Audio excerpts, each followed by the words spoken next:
Salut à tous, c'est Emma, je vous retrouve aujourd'hui pour une nouvelle vidéo. Vidéo d'aujourd'hui, comment mettre YouTube en arrière-plan. On commence tout de suite par être sûr que son téléphone est routé. Donc là, mon téléphone est routé avec Magisk Manager. Ça peut être Magisk Manager, Super Reçu ou peu importe. Pour le moment, ça marche sur le numéro de version que je vous affiche tout de suite à l'écran. Ça marchera sur d'autres versions ultérieures, mais va falloir attendre que Lucky Patcher sorte des patchs. Pour ce faire, on va installer Lucky Patcher, lien est dans la description. On l'installe et on fait en sorte que l'application soit à jour.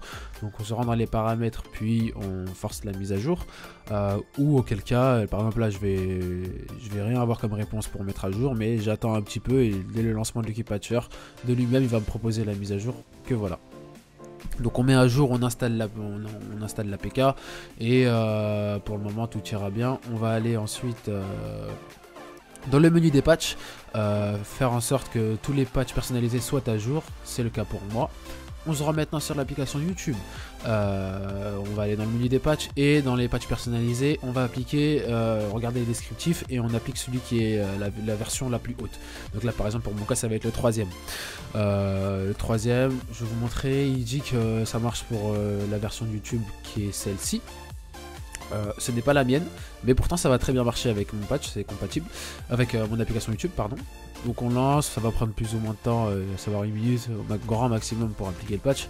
On accélère ça rapidement. Une fois que ça va être fait, on va déjà vérifier si tout s'est bien exécuté. Là vous allez avoir un récapitulatif, tout est vert pour moi, il se peut que certaines choses soient rouges pour vous, mais ça ne veut pas forcément dire que ça ne marche pas, auquel cas redémarrez le téléphone et vous allez voir. Ensuite on se rend dans l'onglet des paramètres notifications que vous voyez juste ici. Et on va activer toutes les notifications. Ou si vous avez désactivé quelques applications, activez uniquement YouTube bien sûr.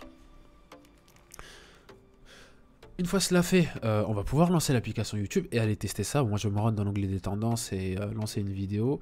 Va pas y avoir le son forcément vu qu'il y a des copyrights etc. et que c'est pas le but de la vidéo. Donc comment marche ce patch du coup? Une fois que le patch a été appliqué, comme je vous l'ai dit, si YouTube lance des mises à jour, il se peut que vous n'ayez plus le lancement de YouTube en fond. Voilà, par exemple, vous voyez la petite notification en haut, là c'est que YouTube est bien en fond. Vous allez pouvoir relancer, vous allez voir que le timer a augmenté. Du coup, comme je vous l'ai dit, il se peut que ce ne soit pas...